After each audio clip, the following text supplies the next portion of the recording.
Jehova ukiwa juu mbinguni, enda ukakumbuke nchi ya Kenya, enda ukatukumbuke sisi kama vijana.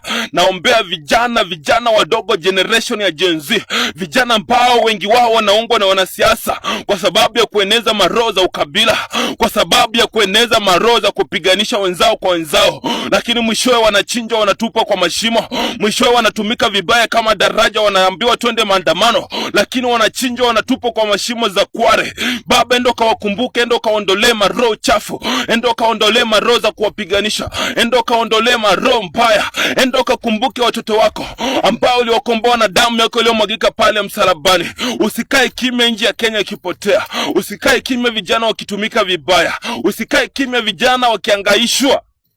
Enda ukawatetee, kwa maana wewe ni mtakatifu, na ninaamini ya kwamba kupitia maombi haya Baba utaenda kutenda miujiza, kwa maana unaweza. Katika jina lako naomba hata nikiamini.